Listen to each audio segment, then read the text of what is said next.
The Crypt interviews in association with Mayo Leisure Point Castle Bar.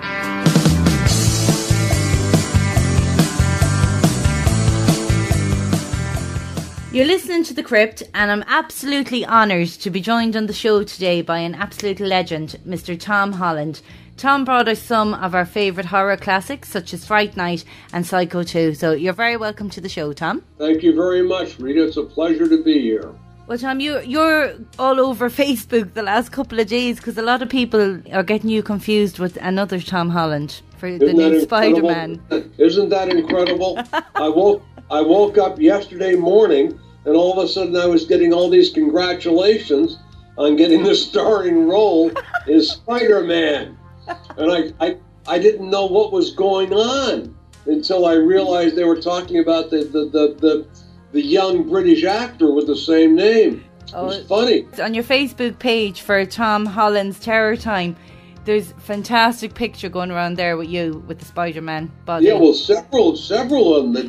They just took my head and they posted it on top of the guy in the Spider-Man costume, and I broke up laughing. It's been going around the world. I can't believe it. But then I want to go back to the start of your career. So you started out in the entertainment industry as an actor. So how did you make that crossover then into writing and directing? And was that your preference as a career over acting? I started out and I wanted to be a writer when I was like in the 8th, 9th grade. And I apprenticed at a summer theater in Bucks County called the Bucks County Playhouse. And there didn't seem to be any way to get into writing plays, and what everybody was talking about were acting classes. Mm-hmm. So I started going. This was the summer of my 16th birthday. And so during the summer of my 17th birthday, I started going to New York and going to acting classes. And what happened was, it was a great way to meet girls, to be honest with you, Rita. And I don't know quite how, but I sort of slipped into acting because I started going out on calls and I started getting jobs. And it sort of put aside any thoughts that I had of being a writer, because I started working as an actor almost immediately, knock on wood. Mm-hmm. But I became increasingly dissatisfied with just acting. I started to see the entire story. I wanted to tell stories. Yeah. I was in the actor's studio, and they had a group called the Playwrights Unit, and there were writers in the actor's studio, and they wrote one-act plays, and I ended up directing several of them, putting them on their feet. And I found that, much to my surprise, that I could direct actors, which makes sense because I'd been one at that point for 6 or 7 years. And then I wanted to direct film. But how could I go from being an actor, working and out of work, and get to direct movies? And what I saw around me were the ones that were doing it. Now, this is back around 1970. The ones who were doing it, who were during the 70s, who were getting a chance to direct were the writers. So I went back and started doing what I'd first been interested in, which was writing, except instead of writing short stories and novels, I started writing screenplays. And I became a successful screenwriter. And then with the at the time enormous success of Psycho 2, I got the chance to, well, at that point I was, I'd done Cloak and Dagger, I'd done The Beast Within, I had several films and some TV stuff, and I got a chance to direct Fright Night. And that established me as a writer-director. It sounds like it was overnight, but it took about 12, 13, 14 years. Well, you mentioned Psycho there. You took on the sequel to Psycho 22 years after the original movie. That must have been so daunting. Can you talk about how that whole project came about for you? Well, it came about because an Aussie director named Richard Franklin loved some spec screenplays that I'd written. And he hired me to write it, and he was going to direct it. And we were both terrified because we knew for sure the critics were going to just kill us, you know, I mean, and play on words, no play on words intended. I mean, we felt like they were literally going to kill us for having the temerity to make a sequel to what by that time was considered, you know, one of the great film classics. Now you have to remember when Psycho first came out in 1961, there wasn't one good critical review. The critics hated Psycho, and for a few days before the film opened, Mr. Hitchcock, as they used to call him, was in despair and thought he had the greatest disaster of his career. And then, of course, the film opened and the lines were around the block, and the rest is history. And Psycho really is the beginning of the modern horror movie.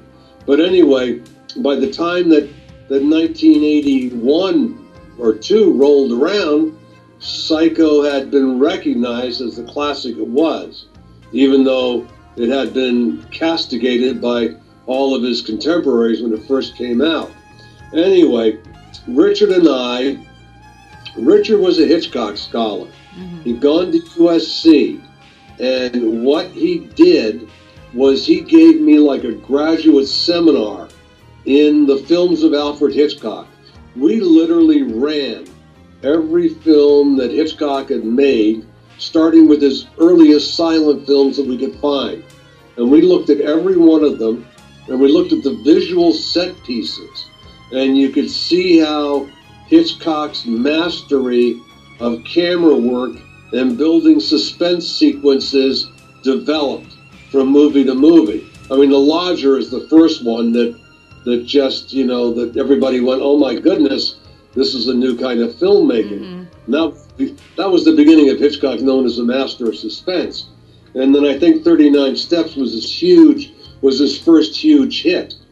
But anyway, Richard and I took all of our accumulated knowledge of Hitchcock and we built it into the sequel, Psycho 2, but I also was very meticulous about remaining faithful to the given circumstances of the original. In other words, I really built the sequel on the original. And we did visual sequences, you know, just like Hitchcock did in the original. We started out with a reprise of the shower scene, because by that time it was so famous. Also, what now people don't realize, originally that movie started out as a cable movie. I mean, Universal had no faith in it, didn't think there would be any interest in seeing it as a movie. So Richard and I were trying to figure out how to get a chance to make a movie as opposed to a cable TV movie. And the first thing we had to do, that I had to do, was to figure out how to write a part that was strong enough to get Tony Perkins to come back and reprise Norman Bates. So a lot of the writing or the conception of Psycho 2 was built around giving Tony a part that would be so delicious that he couldn't say no. And what happened was it worked pretty well, because indeed Tony said yes. And even then, Universal didn't think they had a movie. And then they put out a press release saying Tony Perkins was going to play Norman Bates again. And the entire world went crazy and finally convinced Universal to release it as a movie, even though they gave us no money, of course. They did that movie in 1982. We did that for $4.8 million on the back lot, just like Hitchcock made the original.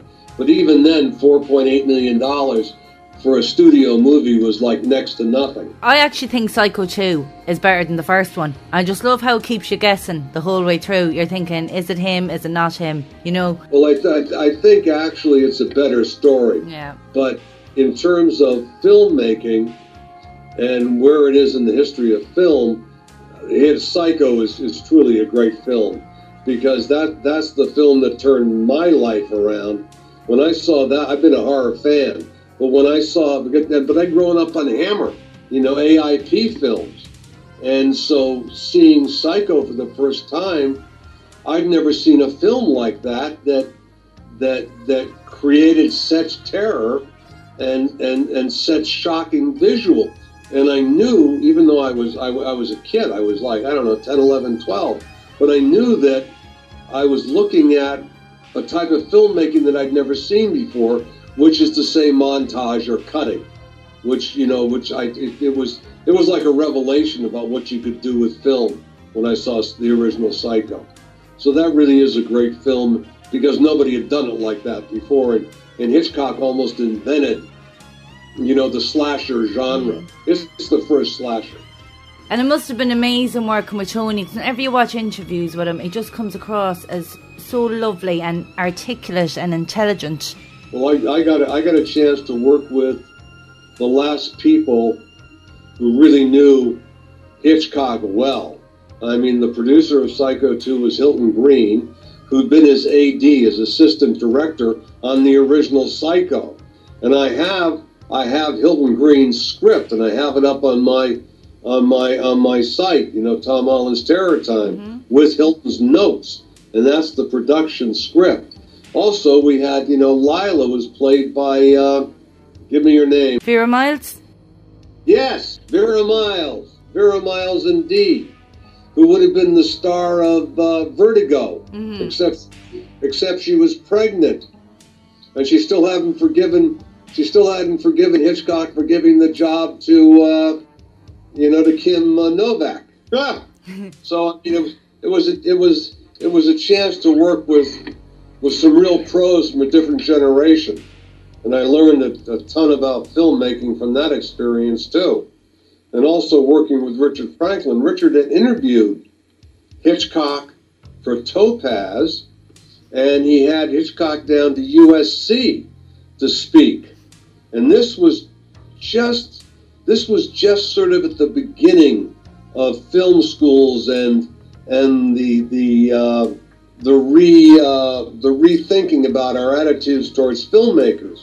Until then, filmmaking had been considered more of a craft, like being a silver worker or a jewelry maker or something. But it hadn't been considered an art. But about that time, it began to get I guess it started in the late 50s. But about that time, in the 80s, the early 80s, the art of filmmaking began to be taken really seriously.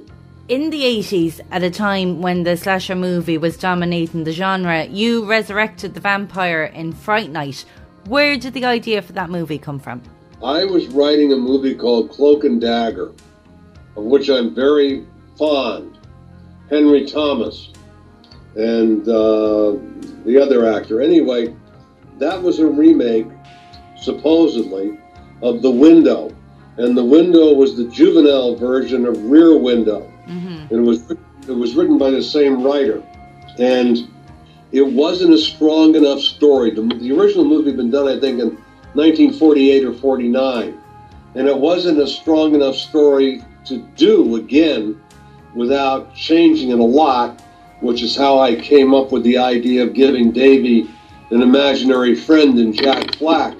But anyway, when I was writing that and trying to figure it out, I had because it was about being a voyeur, I thought to myself, wouldn't it be hilarious if a teenage horror movie fan became convinced that his next door neighbor was a vampire? And I thought it was just a great idea. And I did Cloak and Dagger, and the idea wouldn't leave me alone, but I didn't really have a story.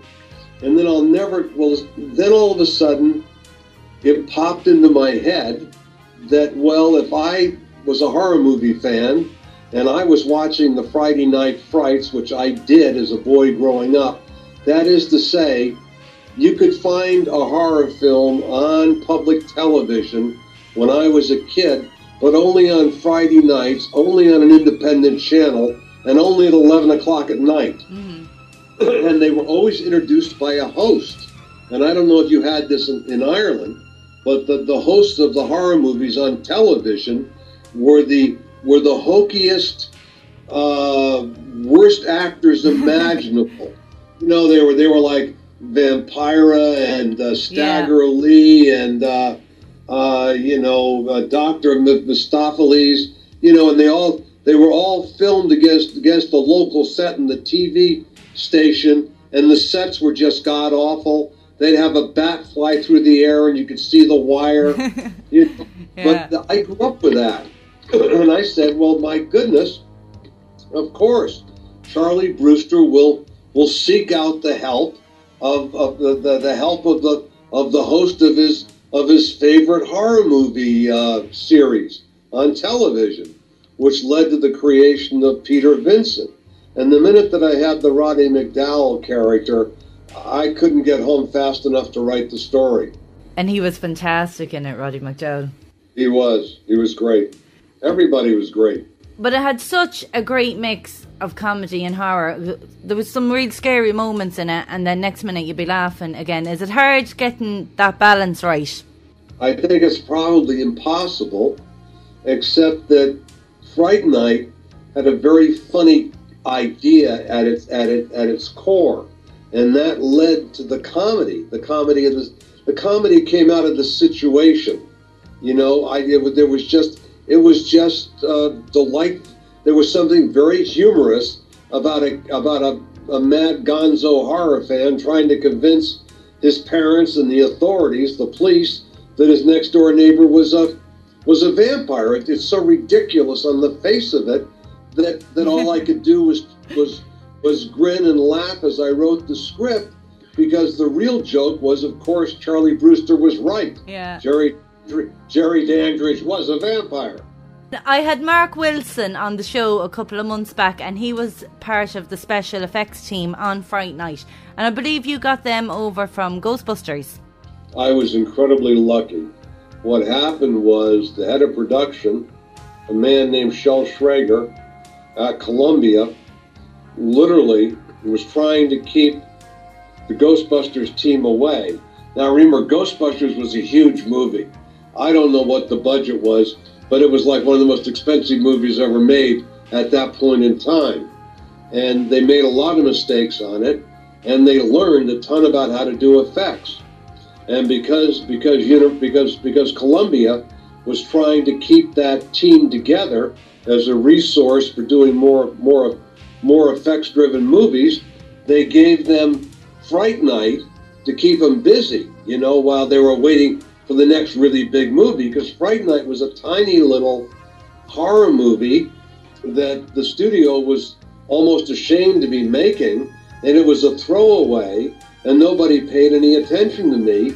But I got, literally with Richard Edlund and his crew, I got the top flight visual and sculpting, and I got the best that Hollywood had to offer for my first picture. And it was dumb luck, and I was blessed.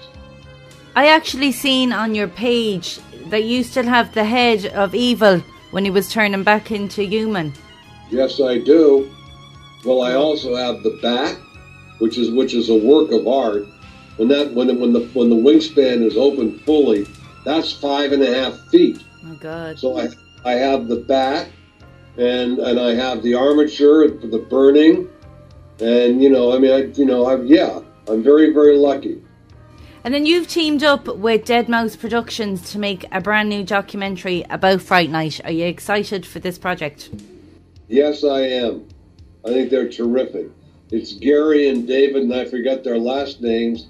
They did the documentary on Hellraiser. Yeah, on Pinhead, on Clive Barker's series of movies, and I thought they did an excellent job. And they crowdsourced it, Rita. Yeah. And I mean, something like in a record amount of time, they got funded. And so I want to thank everybody out there who's a fan of Fright Night who contributed to the documentary. It's a great testament to the affection that people hold the movie in. I think it's going to be fantastic, and they go into such detail as well. It's going to be fantastic for the fans. Yes, I think so. Well then, I want to move on to Child's Play. You directed that movie. I believe you made some changes to the original script that you got. Could you tell us about some of those changes and why you made them? Well, I always felt what I wrote was tantamount to an original script. I mean, you know, I used nothing from the original script. So mine was, you know, mine I feel was an original screenplay. Mm-hmm. But the idea came from the original of a boy and his mother, but there was no antagonist. There was no Charles Lee Ray. Oh. It was originally called Blood Buddy, and what it was a little boy exchanged blood with the doll, and then when the little boy fell asleep, the doll got up and killed whoever the little boy didn't like the dentist and the teacher and that kind of thing. Yeah. But it wasn't commercial, it wasn't fun, and it wasn't scary. And what happens with the Writers Guild is that when a director, at least what the rules then, for a director to get all the rules in the Writers Guild were against giving directors credit for writing, because they were trying to stop directors from stealing credit. It's changed. They changed it about 3 years ago and loosened it up a lot, because so many writers have become directors. But in those days, you had to write at least 50% of the script in order for the director to get credit. And the minute that happened, anybody else who'd written on it a priori also got credit. So that's how, you know, I ended up sharing screenplay credit with people. Anyway, what I did is I could not figure out how to make a screenplay out of it, and I left it and I went off and did a cop movie called Fatal Beauty.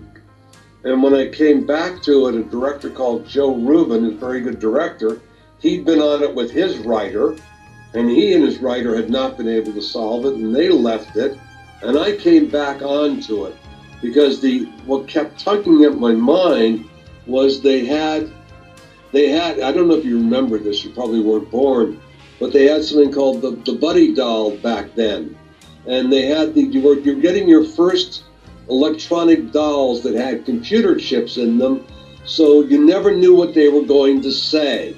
And that was entirely new, because prior to that, you know, the dolls could only say one thing. You'd lay them down and they'd say, "Now I'm going to sleep," you know, but it was only one sentence. Yeah. But they put a computer chip in it. You didn't know if the doll was going to say,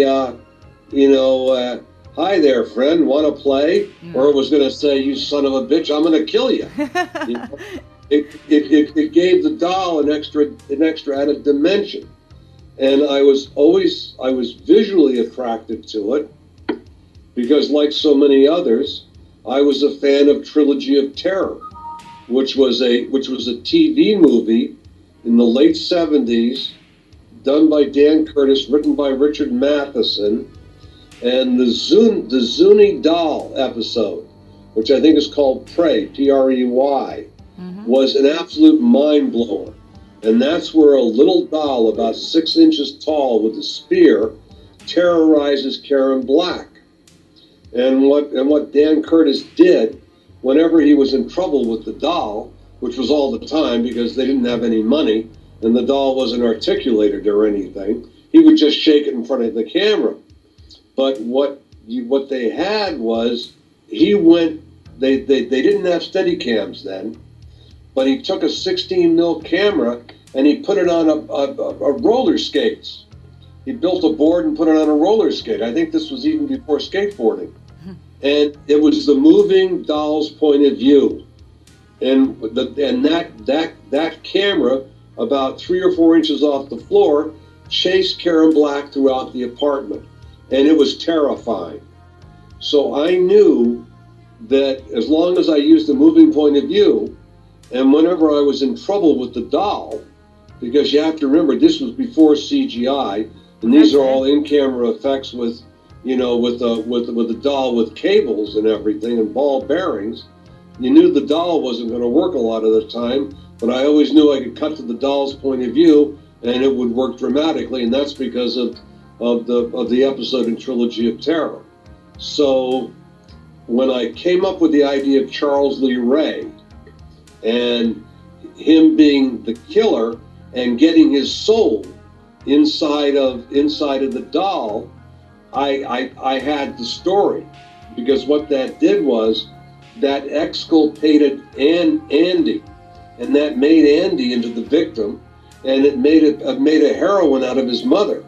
who at first doesn't believe the little boy, and then when she finds out, incredible as it may seem, that the little boy is telling the truth, it's Mom against Chucky. So you have somebody to root for, and you have the worst villain in the world with Brad Dourif, as the maniacal serial killer who mysteriously and magically has inhabited, the body of the child's favorite plaything. I also knew something else, Rita. There was something universal about the fear of it, because I think we all at one time or another when we were little kids looked around our rooms and have said to ourselves, oh, wouldn't it be fun or really scary if our playthings and our toys came alive? So true. And yeah, so it played off of that too. But the minute I had Charles Lee Ray and Charles Lee Ray taking over the doll, I had a very strong story at last. And it took me probably about 3 years to come up with it. So it wasn't overnight. God, and I couldn't imagine that movie without that story, Charles Lee Ray. No, without Charles Lee Ray, you have no Chucky. And of course, Alex Vincent was fantastic as Andy. Wonderful. Oh, he's actually coming on the show next week, so he is. Well, give him my love. He's a terrific human being. He just, the scenes with him and his mum just went to your heart. For the size of him, he was such a good little actor. Well, I looked for actors forever, child actors. Yeah. What Alex had was he wasn't an actor, and then there was a naturalism and an ease with him, and he also had a sweetness as a little boy. I knew that with Alex playing the boy that you'd really be worried, about whether or not you'd really feel sympathy for him, and you'd really be involved and hoping that he would be saved from this demonic doll. And Alex carried all of that with him, and he just did a great job. And it wasn't easy, God knows.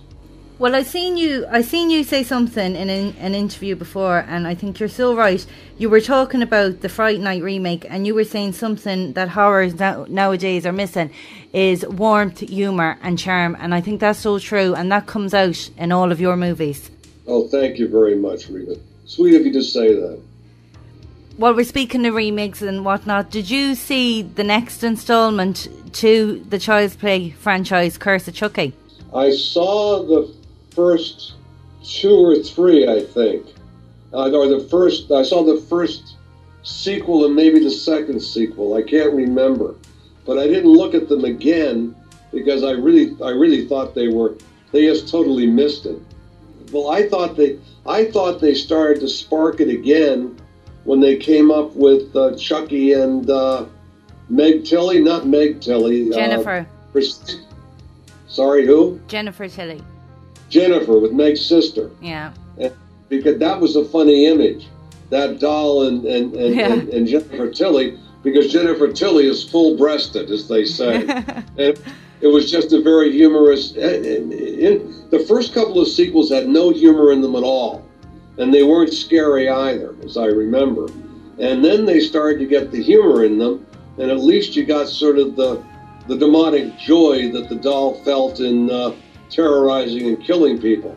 So I thought the sequels got better, but none of it's, I'm prejudiced. None of it's ever reached the balance that the first one had. But it's the same with, like Nightmare on Elm Street. The first one was the scariest, and then it slowly started to go more and more into the humour as the sequels went on. Well, what happens is that, oh boy, I don't want to seem like I'm bitching anybody, but it's number one, it's very hard to scare people. Mm-hmm. So much of it depends on a rising suspense situation. There's a lot of skill and craft that's involved in making a film like the original Child's Play. That's written into the script, and that's very, very hard to do. And it's easier somehow in sequels to go for humor and wink at the audience. What happens is they start to go for cheap laughs because they can't get the terror. So you break the third wall, and it's the filmmaker showing the audience that they're aware of how silly this is, which then takes away the willing participation of the audience in the story. If what you want is the willing suspension of disbelief, as they say. Mm-hmm. You want people to go with the story and to be inside of it, and to go on the ride, and not to think how silly it is. And what happens is, the more the humor grows in the sequels, the closer you get to farce. And the closer you get to farce, the more it indicates the exhaustion of the genre. So it's very, very hard to keep a horror franchise going. So what happens is they do them, and see, almost, I think every movie I've ever done pretty much has been sequelized. But what happens is the genre gets exhausted, they drop it, and it isn't done for 10 years, and then it comes back. Mm-hmm. And they try to reinvent it again. Like the remake of Fright Night, is one example. And by the way, I think that guy Colin Farrell's a terrific actor, and he's Irish. But they gave him nothing to play in the remake. It was terrible. But anyway, so what happens is what they're doing is they're exploiting the original title, and they'll keep beating it up for every dime they can get out of it, and it usually gets more and more humorous until it degenerates into farce, and then it's dropped, and the next number of years later they come back and they try to reinvent it or restart it up again. And you see it happening all the time, and I tell you, I think it may be harder to do a remake than it is to do a successful original. As in, there doesn't seem to be too many originals coming out of Hollywood at the moment. It's all reboots, remakes, It'd be nice to get some new ideas.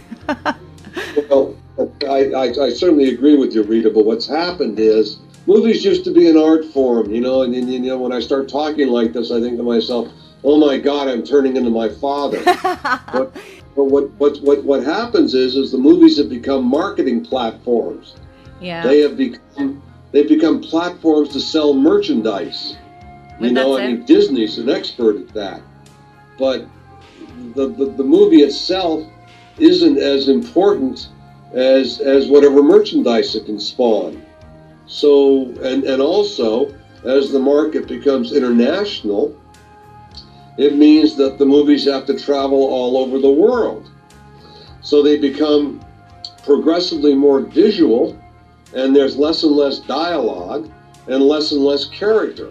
In other words, the movies become homogenized, not just for a national audience, but for an international audience.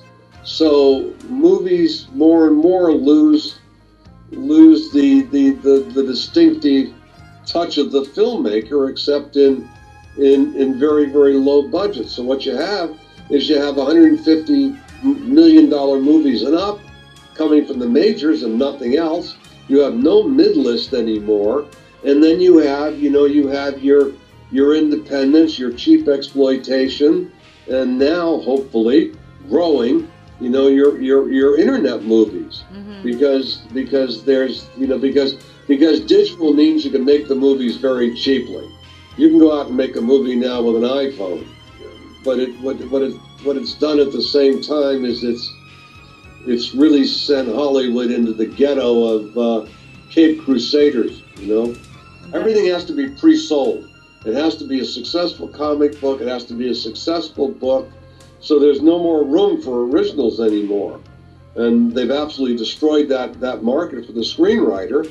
And they've also destroyed that as a way of the younger writers getting into the business or getting to be directors. And knock on wood, I was just born at the right time. And, I was coming on in the late 70s as a writer-director. And, and I broke through in the 80s. But I don't think you could do that now, or you'd have to be extraordinarily lucky. Well, I find that with an awful lot of the followers of the Crypt, everyone is staunch 80s horror fans. That's when the best horror movies were made, in my opinion. Bar obvious, the Hammer horrors, of course, we can't forget them. Right. Well, thank you. I agree with you, even though it's probably self-serving. But what's happened is they've all gone to computer effects, and so what you get is this image laid on top of a video image already, and it gets perilously close to being video games. But there's I don't know, it's an unreality. It's very hard to describe, but my eye reads CGI. Now, when you take in-camera effects or effects that are done for real, it feels real. Yeah. And then if you take CGI and sweeten your real effects, it's much more impactful than making entire scenes out of CGI. But we're talking about this, and I'm saying this at the moment in time when Jurassic Park, whatever it is, whatever the number is the biggest selling movie in the world. So what do I know? And that's all CGI. Well, before I let you go, Tom, because I know you're very busy, can you just tell me quickly about Twisted Tales? That's on DVD, available on Amazon, isn't it? Well, yes, and that's also come out from Bulldog in the UK, and you can also get it as a download through them.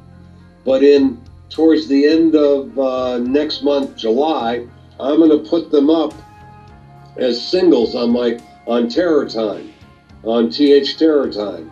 And you'll be able to download them and play them, 99 cents a piece.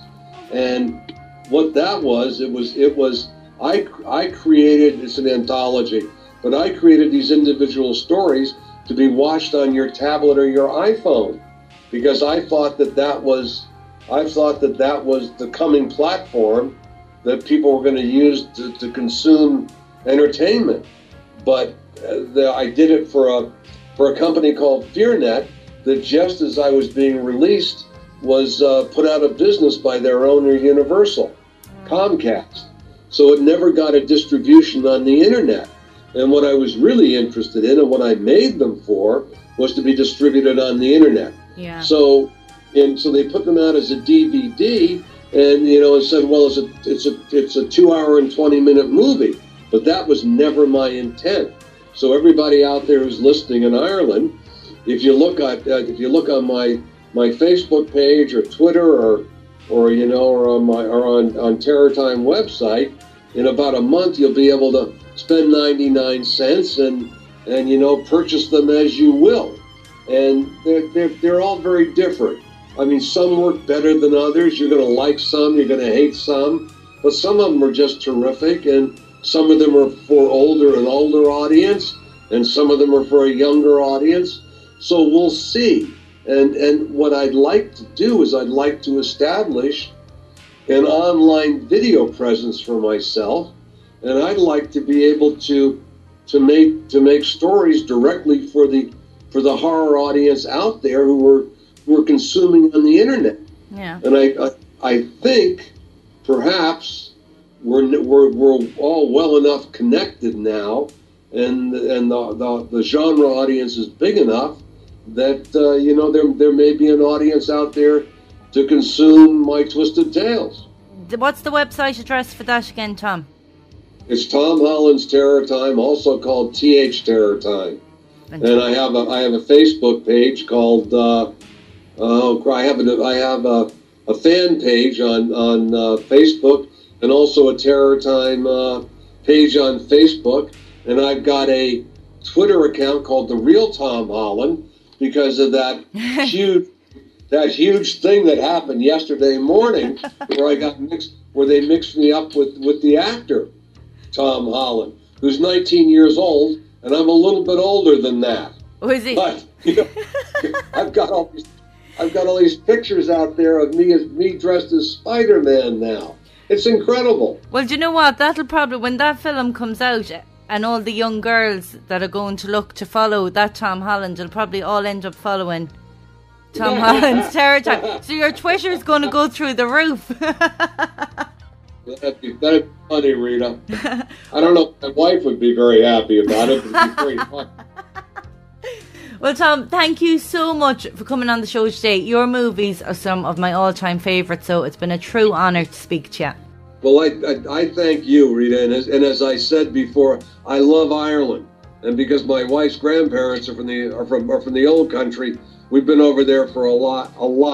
And we have a lot of Irish friends. And we've been in Nina and Roscrea. And, you know, I mean, I love the country. You have a beautiful, beautiful country. And I wish you all the best. Oh, thank you so much, Tom. Thank you, dear.